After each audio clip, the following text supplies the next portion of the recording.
লেবাননের রাজধানী বৈরুতে ইসরায়েলি হামলায় হিজবুল্লাহর প্রধান নেতা হাসান নাসরুল্লাহ নিহত হয়েছেন।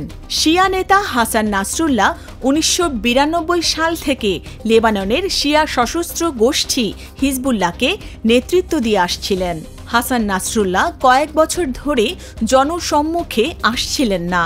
গাজায় গত বছরের গণহত্যা শুরুর পর থেকে ইসরায়েলের বিরুদ্ধে যুদ্ধে জড়িয়ে পড়ে লেবাননের হিজবুল্লাহ। সম্প্রতি এই সংঘাত গুরুতর রূপ নেয়। ইসরায়েলি হামলায় গত এক সপ্তাহে লেবাননের ৮ শতাধিক মানুষ নিহত হয়েছেন।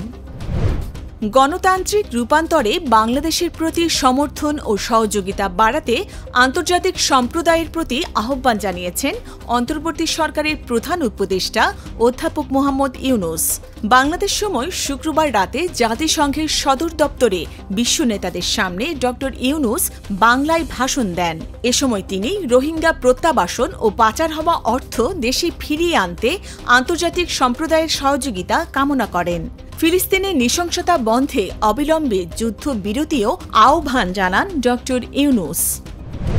বিএনপির ভারপ্রাপ্ত চেয়ারম্যান তারেক রহমান বলেছেন, দেশ পরিচালনার জন্য নির্বাচিত সরকারের বিকল্প নেই। অন্তর্বর্তীকালীন সরকারের এমন দায়িত্ব কাঁধে নেওয়া সঙ্গত হবে না যেটা তারা বহন করতে সক্ষম হবে না।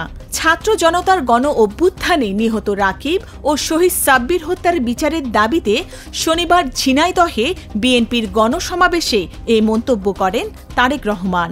সমাবেশে ভার্চুয়ালি যুক্ত হয়ে তারেক রহমান বলেন, সরকারের শীর্ষ পর্যায়ে প্রতিটি সিদ্ধান্ত, প্রতিটি বক্তব্য, এমনকি প্রতিটি প্রক্রিয়ায় সতর্ক থাকা দরকার।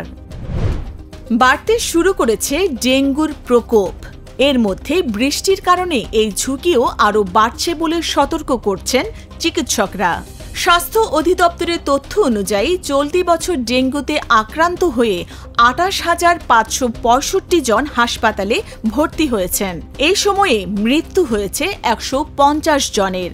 এর অর্ধেকই আক্রান্ত হয়েছেন চলতি সেপ্টেম্বরে, আর এই মাসে মৃত্যু হয়েছে ৬৭ জনের। এবার দেশের উত্তরাঞ্চলে বন্যার শঙ্কা দেখা দিয়েছে। কয়েকদিন ধরে বাড়ছে তিস্তার পানি। শনিবার পানি আরও দ্রুত বাড়তে পারে। এতে নীলফামারী, লালমনিরহাট, কুড়িগ্রাম ও রংপুরের নিম্নাঞ্চল ও চরাঞ্চল প্লাবিত হতে পারে। এরই মধ্যে নদীর পানি বেড়ে গাইবান্ধা এবং চাঁপাইনবাবগঞ্জ সদর ও শিবগঞ্জ উপজেলার কয়েকটি ইউনিয়নের নিম্নাঞ্চল প্লাবিত হয়েছে।